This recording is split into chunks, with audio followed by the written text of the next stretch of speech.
Hey guys, Chad, CK Outdoors. How you doing? Thanks for stopping by. Reason for the video is I finished another knife. This is Kurt's knife. I wanted to show you guys real quick. I don't know if I did this before or not, but those are knives. That's going to be everybody's knives up there. So at some point in time, someone's going to get a knife before the end of the year's up, because that's the goal, is everybody gets a knife before Christmas. And Kurt, I don't know if you really, I don't even know if Kurt will come by and see this or not before I get it to him, but I wanted to show everybody Kurt's knife. And a couple of things I did differently is, it's a YouTube channel called Simple Life. Jeremy, he's up in Canada, and really nice spoken guy. I mean, I'm nowhere near like him and Caleb and some of the guys. I'm more like maybe Mike and Ecom Knives a little bit, except I'm trying to stare at the camera more than I am my picture itself. Gotcha, Mike. So Jeremy over at Simple Life came out with a YouTube video mentioning how he was connecting his blade tech locks, or maybe some loops and some clips. And I always do Kydex. Long story short, I like Kydex simply because it works better for carbon steel knives of any sort, as stainless steel too. And in the climate that I'm in the Pacific Northwest here in Washington State. It's pouring outside right now, and it usually is about 6 to 8 months out of the year. And carbon steel blades, especially the 1085s, 1095s, don't do well in leather. I have a Marine buddy of mine that bought a couple of really awesome Black Horse knives and leather sheaths, and just started pitting like crazy. I mean, he's pretty anal about some of this stuff, really meticulous about what he was doing. But yet, so it got away from him, and some moisture got left in them sheaths, and he's got pitting all over him. So I made him some Kydex sheaths, but it was pretty much too late at that point. The damage was done. But anyhow, I do Kydex, and the reason why I wanted to show you guys this, not only because, of course, I'm showing my knives off, but Jeremy, he's talking about the connection point, and I thought it was a really cool idea. And it was this back here. And what he did is you make the sheath, and then you shape a piece of Kydex to attach it to the sheath like this. Also, this is another shape. I saw Jeremy had something like this on his. And I like the flare, so for when you got it your thumb, well, first off, nothing going. It's a good knife. Really good knife there, holds on well. But I like the thumb. I like to do the little thumb thing like there, so I could pull it with my thumb like that. But I love that shape right here. That shape was awesome. And it really gives a nice look to the knife. It's you're right at the edge of retainability, but I like it. My knives aren't some tactical Tina type knives where you got to run all over the place and you're hanging upside down and everything. But in a knife like this, you just don't want a lot of the noise and rattles. You hear that? Not much there. You know, you're getting a little bit down in this area, and that's because I wrap my blades probably 2 layers of blue painter's tape. And when I do that, it gives that little bit of a space when you're molding this. And when you take it off, it has a little bit of play, and I like that. Just a little bit. But not much. Anyhow, I digress. Jeremy, thank you very much, pal. I really like the idea of the connection point. I mean, I played with it today. Worked great. I even made a jig here. I made 2 of them, but just a couple of 2x4s. Jeremy did some maple he had laying around. But I did 2x4s. I put the Kydex in here, heat it up, put it in place, clamp it shut in the vise or with some carpenter's clamps. Leave it in there for, I mean, literally just a couple of minutes. Take it apart and you're ready to rock and roll. I was just pulling an Ecom knife thing here for a second. So anyhow, so first off, I wanted to show Kurt's knife off. He did Ziricote. He picked up Ziricote, and he wanted a lanyard loop on here. To put a lanyard in there so he can get his hand in it, so if he's doing things, he doesn't lose it. But he wanted a decorative pin, so we gave him a decorative pin here. Hopefully you can see that, guys. And that decorative pin has it's actually a hole.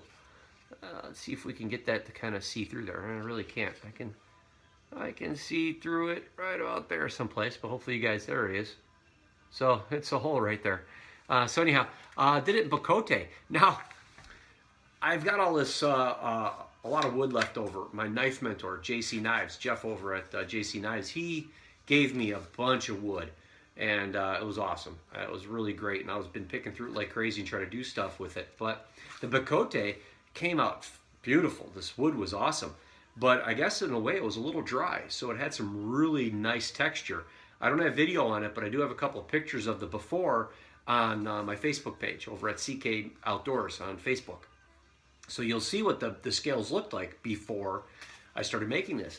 Afterwards, having sanded these down and having, you know, like WD-40 on my hands and the Watco Danish oils or whatever else, the scales absorbed a lot of that moisture and darkened quite a bit, actually. And I was very taken back by it, because in a way, the scales had such, you'll see that if you stop over at those pictures, I'm not really sure if I could get a picture in here or not. I don't know how to do that stuff.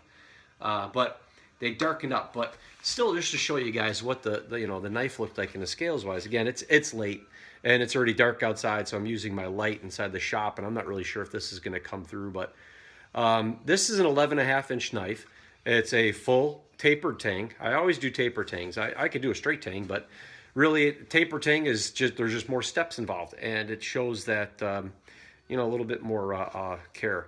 The other thing I did too is I started to give a little bit of a contour. Jeff really liked this. I did it on a bird's eye or a spalted maple or a burled maple. I did stabilized, and those scales were a lot thicker. They started out as a thicker piece of wood. These started out at just around 3/8 or just less, and so I didn't have as much to deal with. So the blade, the scales, I couldn't give it a good wide, like a Coke bottle belly in the center.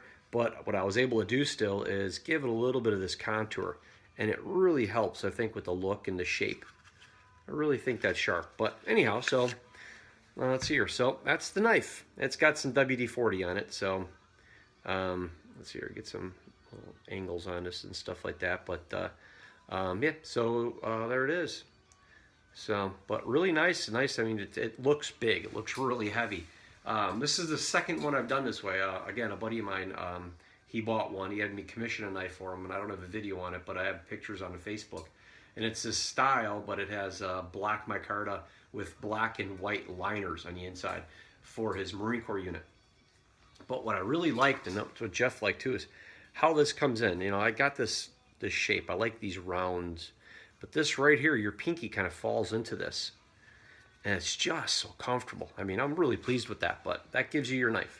So you got plenty out there still. He'll be able to have the lanyard come out through here, and he'll be able to have that on there. And it'll actually help as kind of like a reminder or something that's keeping the knife in your hand. But yeah, so that's nice taper tang in here. Yeah, I'm not really sure how this all will work out or anything, but anyhow. But yeah, there we go. So, oh, and in the back there's a little hole right there. That's drainage. If you do get water inside this, the water can drain out. A little trick. Also helps for airflow. But what's nice is the Kydex won't retain all the moisture. So when you have it, even though this is D2, it still will resist corrosion a lot more than 1095 or 1085 than like 01s and such. But I guess my thing would be is if you guys want knives, you're looking at knives, do your research on the steel. Find out who's making your knife, who you want to make your knife, and see what kind of metal they use, and then research that metal a little bit. I solely use D2, just like Sandy at Jack Lure Knives. He solely uses 01. Caleb, I think he uses 1085 and 1095 a lot more. He'll use some other ones periodically from what I've seen in some of the videos, but mostly it's 1095, I think, right in there. Walter Sorrells, he uses a plethora of knives, steels. I mean, he does pretty much everything. He runs a gambit on it all. It's he's kind of like a steel aficionado in a way when he talks about knives and the different types of steels he uses. So he's got a pretty big repertoire in the back there, but he's been doing them for a long time. But so anyhow, yeah, this is just a regular bush knife, just an 11.5-inch camp knife, bush knife, and some decorative pins and Ziricote scales. So every sheath or every knife will come in a sheath like this now. You had a choice between black and OD green, and this is coyote. I could get some other Kydex colors too, of course, but I've done one in purple. You'd see the pictures on my Facebook page. I did a purple with a bird's eye maple, stabilized bird's eye maple. But yeah, I'm going to really try to keep this up, Jeremy. This is really cool, buddy. If you ever see this video or somebody shares it with you, Jeremy at Simple Life. This was a really cool idea. I appreciate it. That was awesome. And I really like that connection point. I'm going to do that a lot more too now. So makes it easy because now I can take the leather loop off like you were saying, Jeremy, and do blade tech locks. I can expand this and make this taller, this plastic a little bit taller, or the Kydex I mean, a little taller. So then I can put that blade tech lock on there instead of a leather belt loop. So really cool. Thank you. Everybody else, thanks for stopping by. Thanks for patronizing my YouTube channel here. And take care. And hopefully, Kurt, you see this, buddy? Hopefully you'll be happy with this. And you'll be happy with your new knife. Take care, everybody. Have a good one. Bye.